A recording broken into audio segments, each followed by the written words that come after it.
Hola, buenos días. Hoy vamos a presentar cómo evolucionó el concepto de salud a partir del texto de Andrea Rebelchion. Una observación antes de comenzar. Si ustedes pudieran hacer una línea de tiempo para identificar las distintas etapas, quiero aclarar que estas etapas no comienzan ni terminan. En realidad, comienzan y después conviven con la etapa siguiente. Es interesante esta advertencia porque incluso la última de ellas yo considero que aprovecha de cada una de las etapas previas lo mejor y de un modo de integrar o de concebir una cuestión más compleja de la salud. Bien, no pensaba incluir este escrito, me parecía que podía no ser acertado, pero justamente por la vigencia del tema me pareció interesante que ustedes pudieran recuperar de su primera página en la presentación este recorrido que hace la autora presentando la peste negra y en las condiciones que vivía Inglaterra a mediados de la Edad Media. Justamente digo la vigencia que tiene hoy esta cuestión y cierto paralelo con la etapa actual. Deténganse en esa lectura. Bien, ¿qué se propone la autora en este escrito, en este trabajo? Primero, conocer los modelos de salud, enfermedad que surgieron a lo largo de la historia. Ustedes van a ver, yo lo presenté cuando presento el concepto de salud y su problematización, que en toda época el ser humano ha intentado preguntarse, responder qué es la salud y fundamentalmente cómo no enfermar. Lo que vamos a ver en este trabajo y en esta presentación es cómo las distintas épocas fueron respondiendo a esa pregunta de diferente manera, pero movidos por lo mismo. En esta presentación ustedes van a ver cuestiones relacionadas con lo religioso, con las creencias, y cuestiones más avanzadas o más próximas en el tiempo que van a tener que ver con explicaciones científicas sobre la salud y la enfermedad. Otro de los objetivos que se propone, la reflexión sobre el modelo de salud y enfermedad más pertinente para la práctica profesional. Bien, esta primera etapa que la autora identifica como la etapa mágico-religiosa, también algunos autores la pueden identificar como la etapa mítica. El mito fue un intento de dar explicación a lo que sucedía, a lo que acontecía, con los recursos de ese momento. Por eso, esta etapa también es interesante y como dije al comienzo de la presentación, aún hoy convivimos con estas prácticas, aún hoy convivimos con estas conceptualizaciones y hay mucha gente que sigue encontrando respuestas desde esta perspectiva, ¿no es cierto? Esta perspectiva para la autora fue unicausal, causada justamente por desarreglos con el orden cósmico, causas externas al individuo, una responsabilidad moral. Ahí la enfermedad se asocia a vivir en desarreglo o en desacuerdo con el orden establecido. Por eso la enfermedad se la identifica con el pecado, con no vivir conforme a ese orden. Dominio de la naturaleza sobre el hombre. Cuando yo hoy hablaba de esta etapa y la denominaba mítica, tenía que ver con la explicación de por qué llovía, por qué se producían vientos, por qué se producían desastres naturales, y la explicación tenía que ver con eso.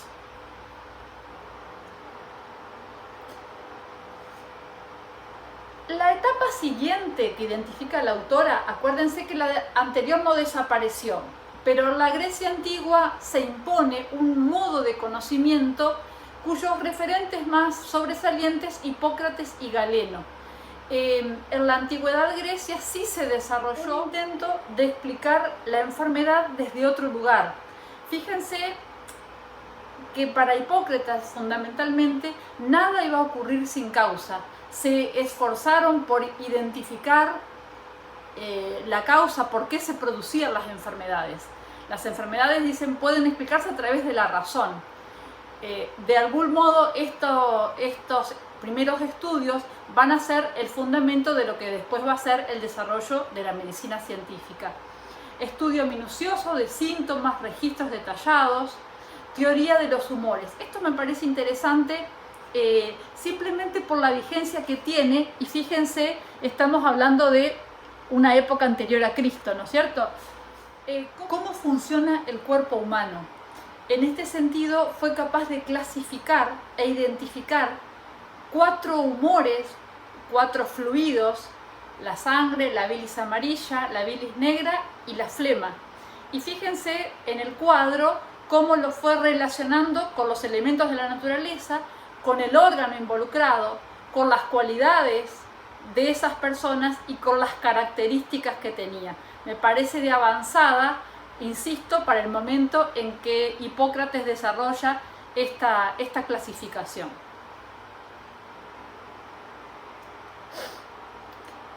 Allí hacemos un salto temporal bastante significativo. Ustedes me preguntarán qué pasó en el medio. Bueno, hoy yo nombré la Edad Media. Durante la Edad Media la Iglesia no permitió el desarrollo del conocimiento en el sentido que lo concebían los antiguos griegos. La Iglesia se adjudicó la posibilidad de explicar la enfermedad a partir de, decíamos hoy, del pecado, de no vivir conforme a un orden, y prácticamente durante unos cuantos siglos vamos a carecer, o por lo menos no vamos a tener las condiciones de posibilidad del desarrollo o de un intento de explicación de la enfermedad más allá de lo que consideraba o concebía la Iglesia. El higienismo vamos a ubicarlo y vamos a encontrar alguna de sus características más salientes en pleno contexto del surgimiento de la revolución industrial. Por eso allí es interesante advertir e identificar las condiciones en las que mucha gente, gran cantidad de gente, se vio expuesta a vivir una vez que debió abandonar el campo para trasladarse a la ciudad y poder trabajar cerca y poder vivir cerca de las fábricas. Ese traslado, esa migración, se da hacia las principales ciudades europeas, Londres, París, ciudades alemanas, pero lo que no tuvieron en cuenta es que estas ciudades no estaban preparadas para recibir semejante cantidad de gente. Entonces se produjeron, entre otras consecuencias o entre otros efectos, hacinamiento, vivir sin condiciones de salubridad adecuada, no había agua potable, no había sistema de cloacas, entonces las condiciones fueron pésimas. En ese momento un conjunto de científicos se empieza a preocupar porque en esas condiciones las personas se enfermaban y morían en cantidad. Justamente ahí vamos a ver que esta industrialización es capaz de provocar estos efectos no deseados. En este momento estamos, sí, volviendo a lo que decíamos hoy, recuperando esos saberes de Hipócrates y de Galeno. Ya la razón, estamos frente a un hombre moderno, capaz de pensar, de razonar. La razón desplaza lo divino, la posibilidad de creer solamente, y es posible explicar la enfermedad. Es importante que el higienismo consideró que el ambiente enferma, que va más allá de lo individual, y son las condiciones de vida y de trabajo las que terminan enfermando. La enfermedad era vivido como un fenómeno social vinculado a la insalubridad.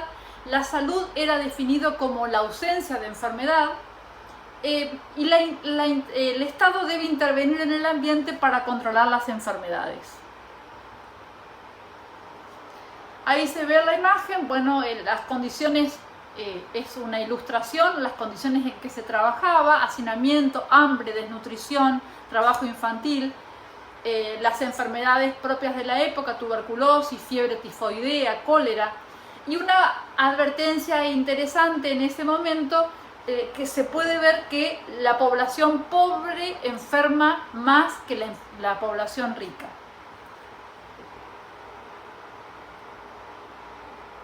En ese contexto se desarrolla la teoría de los miasmas, la higiene de las ciudades y los ambientes. Los miasmas eran vapores y olores fétidos de las cosas en descomposición. Era justamente una preocupación de resolver este tema para justamente evitar la propagación de enfermedades. Era necesario intervenir en el ambiente, conseguir o posibilitar el agua potable, alcantarillas, cloacas, y el Estado debía intervenir en el control de la población y de la salud. En este momento también se encuentra la condición de posibilidad la teoría contagionista. Ya empiezan a darse las condiciones para identificar qué es lo que provocaban las enfermedades. Las enfermedades son causadas por formas de vida microscópicas, va a decir Pasteur, que se transmiten de persona a persona y a través del agua y consumo de alimentos. Ahí empiezan las primeras epidemias que son posibles de identificar. Pasteur demuestra que el origen microbiano de la enfermedad, su colaborador Koch, el carbúnculo, la tuberculosis, avanzan en la determinación y en el estudio de esas enfermedades. Para la prevención se tomaron diferentes medidas de aislamiento y de clasificación, cuarentena, algo que estamos hoy acostumbrados a oír. Un quinto paso que desarrolla esta autora, el modelo biologista. También la identificación temporal 1900-1940, como dije, no implica la anulación de las etapas anteriores, se venía reforzando y esta etapa recupera parte del conocimiento adquirido hasta ahí. El modelo biologista identifica una única causa de la enfermedad. Los espíritus son sustituidos por virus, por bacterias. La enfermedad es causa de un agente biológico, eso es lo que sostiene el modelo biologista. Se concibe por separado el cuerpo de la psiquis, se sigue estudiando la parte somática del cuerpo, no había demasiado desarrollo sobre la enfermedad mental. Es un modelo ahistórico, dice Rebel-Chion. ¿Qué quiere decir? Que no considera o no tiene en cuenta el contexto en el que surgen las enfermedades y en el que se desarrollan las enfermedades. Justamente lo que estamos viendo es que depende de los condicionamientos políticos, sociales, es el desarrollo o no de las enfermedades, y este modelo es como que no le da lugar a ese aspecto. El profesional de la salud es considerado como un técnico y no como un actor social.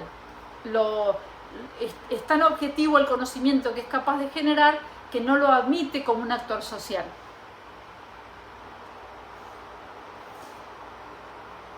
Vamos acercándonos de a poco hacia la finalización de las etapas que identifica la autora.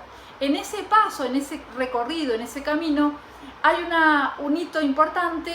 Después de finalizada la Segunda Guerra Mundial, se crea la OMS, la Organización Mundial de la Salud, y hay un intento de definir la enfermedad en este nuevo contexto mundial, podríamos decir.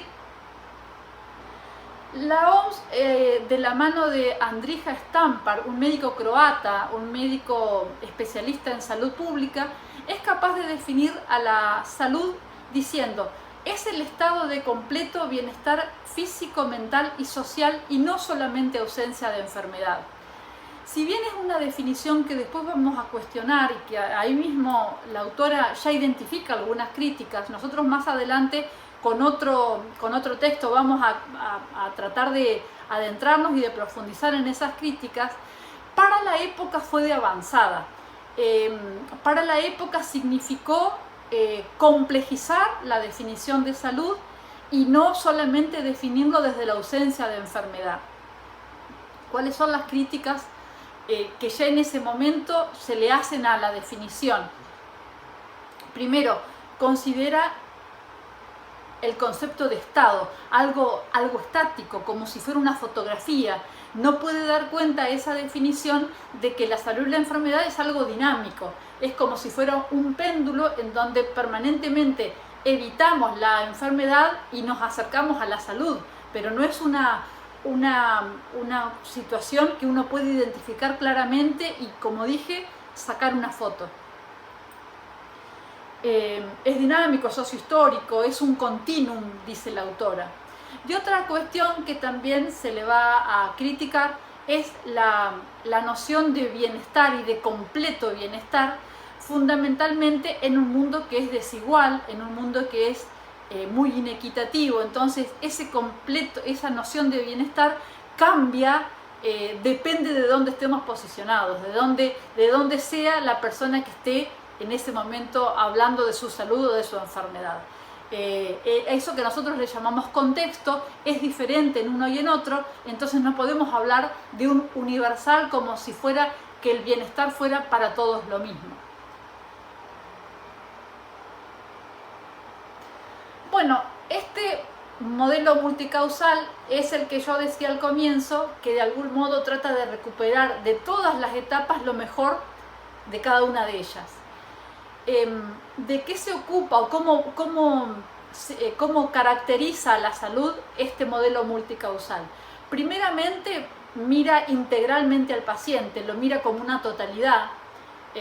Es capaz de integrar, o por lo menos en ese intento de definición, de concebirlo en su totalidad, holísticamente, podríamos decir.